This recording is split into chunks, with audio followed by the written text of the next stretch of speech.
آدمی کے تنہائی کو گناہ یوں سمجھتا ہے کسی نے دیکھا نہ کسی کو پتا چلا نہ کسی نے سنا اور اللہ کی نافرمانی کرتا ہے. ایک آدمی کے تنہائی کو گناہ مومنین کے دلوں میں بغض اور عداوت ڈالتا ہے، اور لوگوں کی تنہائی کی عبادات، خوف خدا سے آنسو، اللہ سے محبت، قرآن کی تلاوت. اس میں حضرت کے ملفوظات میں ہے تہجد کے وقت میں قرآن پڑھنا اللہ کو بہت پسند، اور اس لیے ہم نے تو اپنی آنکھوں سے دیکھا 30 سال تک ہم رہے ہمارے حضرت مولانا انعام الحسن صاحب رحمۃ اللہ علیہ کے پاس.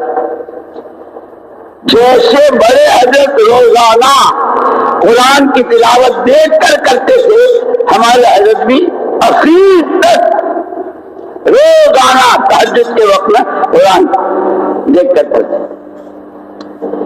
یہ میں اس لیے سنا رہا ہوں میرے دوستو کہ سنتے تو ہم بہت ہیں، ہماری ساری باتیں سب سے پہلے اللہ پاک کہنے والے کو توفیق نصیب فرمائے اور آپ حضرات کو سب کو قبول فرمائے. تو اس میں ملفوظات میں ہے کہ تہجد کے وقت میں قرآن پڑھنا اللہ کو بہت.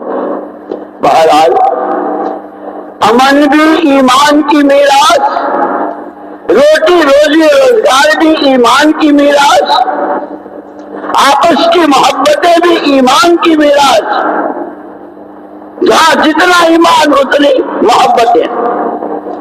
مرنا تو ہر ایک کو ہے، آج تک کوئی ایسا نہیں پیدا ہوا جس نے مرنے کا انکار کیا ہو. اور یہ حضور اکرم صلی اللہ تعالی وسلم نے قسم کھا کے فرمایا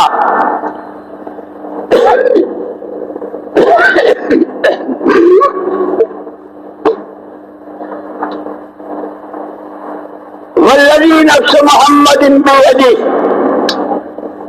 قسم ہے اس ذات کی جس کے قبض قدرت میں محمد صلی اللہ علیہ وسلم کی جان ہے. ما بعد الموت من دار الا الجنت و النار، کہ مرنے کے بعد دو سے تیسری کوئی جگہ نہیں، ہر ایک کے لیے یا جنت ہے یا جہنم ہے، جنت ہے یا جہنم ہے، ہر ایک چاہتا ہے. اس لیے حضور اکرم صلی اللہ علیہ وسلم نے شروع میں مکے والوں کو، مکے والے یہ تینوں چیزوں کو مانتے تھے، اللہ کو نہیں مانتے تھے، حضور پاک صلی اللہ علیہ وسلم کو نہیں مانتے تھے کہ اللہ کے نبی ہیں، اور مرنے کے بعد دوبارہ زندہ ہوں گے اس کو نہیں مانتے تھے. زعم الذین کفروا ان لن یبعثوا. اسی لیے قرآن نے سب سے پہلے یہ تین بنیادیں، ذالک الکتاب لا ریب فیہ ھدی للمتقین الذین یؤمنون بالغیب ویقیمون الصلاة ومما رزقناهم ينفقون والذین یؤمنون بما انزل الیک من قبلک وبالآخرة هم یوقنون اولئک علی ھدی من ربہم واولئک هم المفلحون. ایمان بالغیب، بن دیکھے جتنی باتوں کے ماننے کو قرآن نے کہا ہے، اللہ نے کہا ہے، اس کے پہلے پیغمبر صلی اللہ علیہ وسلم کے راستے سے کہلوایا ہے، اس کو آنکھوں دیکھی سے زیادہ یقین کرنا. اس لیے صحابہ کا ایمان بالغیب وہ معیاری ایمان کہ قیامت تک والوں سے کہ ان کے جیسا ایمان لاؤ. ایک دفعہ حضرت ابو درداء رضی اللہ تعالیٰ عنہ اپنے گھر میں تھے، صحابی آئے، ابو درداء تمہارے مکان کو آگ لگ گئی. نہیں. دوسرے آئے، اجے آگ لگ گئی. نہیں. تیسرے نے بھی، سب پکے سچے ایمان والے خبر دے رہے ہیں، اور یہ کہ نہیں میرے مکان کو نہیں لگی. چوتھے آئے تو انہوں نے کہا ابو درداء آگ تو لگی تھی اور ایک لائن سے مکانات جلتے چلے جا رہے تھے، تمہارے مکان کے پاس جب آگ آئی تو آگ خود بجھ گئی. میں نے تو پہلے کہا تھا میرے مکان پر آگ نہیں لگ سکتی. کیسے, کیا بات؟ کہ حضرت انس رضی اللہ تعالیٰ کی وہ دعا کہ میں نے چند کلمات حضور پاک صلی اللہ علیہ وسلم سے سنے ہیں اور یہ میرا ایمان ہے, اللہ سچا, اللہ کی بات سچی. ساری دنیا آنکھوں سے غلط دیکھ سکتی ہے, زبانوں سے جھوٹ بول سکتی ہے, کانوں سے غلط سن سکتی ہے, میرا اللہ ومن اصدق من اللہ قیلا, اللہ سے بڑھ کر سچی بات کس کی ہو سکتی؟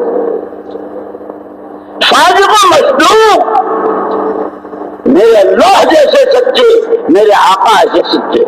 انہوں نے یہ دعا سکھائی ہے کہ جو آدمی یہ دعا پڑھ لیتا ہے اس کے گھر کو آگ نہیں لگتی. میں نے تو آج دعا پڑھی تھی. اسی لیے میرے دوستو, ہمارے تو کام کی ابتدائی ایمان بالغیب, جتنی باتوں کی خبریں دی ہے, اسی لیے فضائل میں وعدے بھی اور وعیدیں بھی, وعدے بھی اور وعیدیں بھی. یہ کرو گے تو یہ, اور یہ نہیں کرو گے تو پھر یہ. اجر و ثواب بھی ہے اور عذاب و عقاب بھی ہے. اسی لیے یہ مولانا جیسے روزانہ فرماتے ہیں علم و ذکر, ہم لوگوں نے سیکھنا ہی چھوڑ دیا ہے, اور وہاں پوری امت کا دل کا رخ قرآن کی طرف. اللہ کا حکم نبی کا طریقہ, اللہ کا حکم نبی کا طریقہ. اسی لیے وہ کیسے کامیاب تھے کہ اللہ نے دنیا ہی میں سرٹیفکیٹ بھیج دیا ان کے لیے. السابقون الاولون من المهاجرين والانصار والذين اتبعوهم باحسان رضي الله عنهم ورضوا عنه. وہ نبی کی بات ماننے میں, اللہ کے پیغام کو سمجھنے میں, اس پر عمل کرنے میں پہل کرنے والے. ہجرت کا موقع آیا تو ہجرت میں, نصرت کا موقع آیا تو نصرت میں. والسابقون الاولون من المهاجرين والانصار, اور صحابہ میں یہ دو جماعتیں تھیں, یا مہاجر یا انصار, یا مہاجر یا انصار. یا راہ خدا کی نقل و حرکت میں یہ ہم تم ایسے, ہم تم نہیں بیٹھ گئے مسلمان ہو کر. ایک دفعہ یہ بیچ میں بات یاد آ گئی, اس لیے سنا رہا ہوں. حضرت مغیرہ بن شعبہ رضی اللہ تعالیٰ عنہ مسجد کے کھوٹے تھے, جنہیں کہ اللہ پاک کچھ روزگار دے دیں تو اپنا بھی اور دوسروں کی بھی مدد کر سکوں.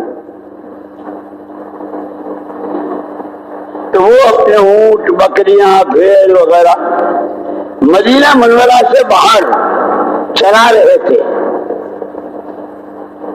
غبار اٹھتا ہوا دیکھا. جب غبار بیٹھ گیا تو کچھ چہرے نظر آئے. یہ ہے وہ استخلاص, یکسوئی کے ساتھ کہ کام کے تقاضے پر اپنے تقاضے کو قربان کرنا سیکھو. بھیڑ ہے, بکریاں ہیں, اونٹ ہیں, پورا کاروبار ہے, لیکن ان کے چہرے دیکھے ہی سب کو چھوڑ چھاڑ سیدھے ان کے پاس. من القوم, تم لوگ کون ہو؟ کہ نحن بنو طائف, ہم طائف والے ہیں. طائف والے ہو تو طائف میں تو کئی قبیلے, کون سے قبیلے کے ہو؟ ہم بنو ثقیف کے, جہاں حضور اکرم صلی اللہ علیہ وسلم سب سے پہلے اپنا پیغام لے کر گئے تھے, جن کے بارے میں اچھا گمان کہ اچھے سمجھدار لوگ ہیں. مکے والے تو سنتے نہیں, سمجھتے نہیں, چلو ان کے پاس جاویں. لیکن انہوں نے جو کیا تھا ساتھ طائف والوں نے آپ کے ساتھ, طائف کے ہو, ثقیف کے قبیلے کے ہو, تو جا کہاں رہے ہو؟ دربار رسالت معاف محمد الرسول اللہ صلی اللہ علیہ وسلم کی جناب میں جا رہے ہیں, کلمہ پڑھنے جا رہے ہیں.